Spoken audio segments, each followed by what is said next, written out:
here and here. So. Thank you, Congressman. The Republicans have also made their own arguments for what housing policy should look like. Can we just hear some reaction from you all on what you think of the administration's arguments that, for instance, deporting millions of people or increasing energy production or arresting homeless people would be a productive way of addressing the housing crisis? How do Democrats respond to the Republicans' messaging on policies like that?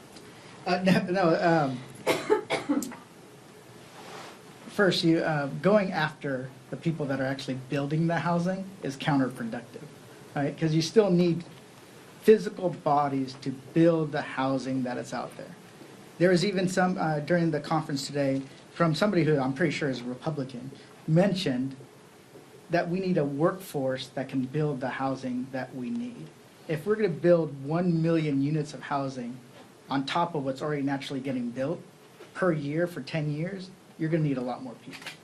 So deporting the people that are doing the hard work and destroying communities is not going to get the job done. It's actually going to make things a lot worse.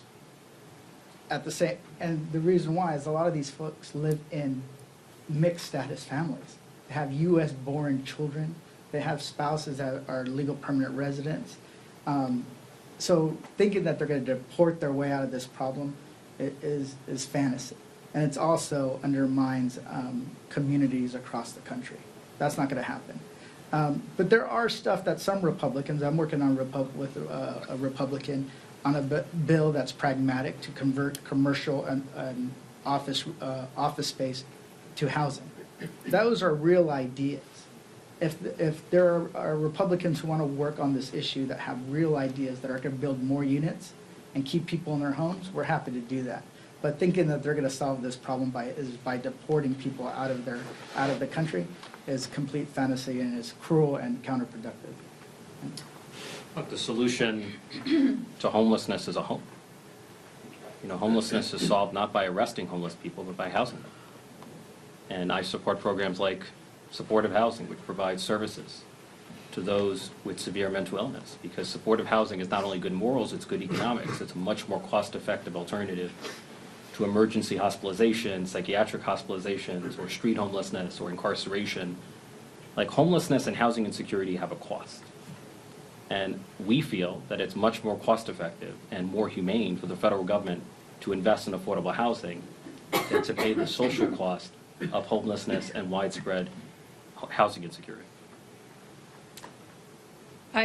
How out of touch can you be to think that you can arrest your way out of the homeless crisis that we're facing throughout the country? Both my parents faced homelessness. It's not because they were insistent on breaking the law. They had no options. They had nowhere to go.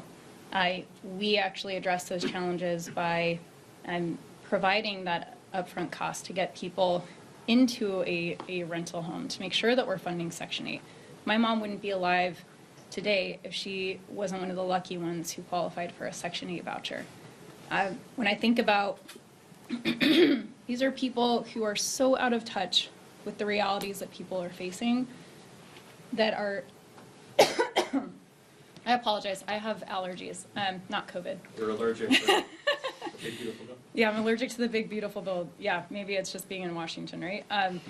But when I think about how out of touch these proposals are and their lack of experience with any of these issues, their lack of talking to people who are experiencing this, actually understanding from the experts what we need to do to solve this, it is wild the sheltered lives that they have lived to think that this is an approach that works in any way.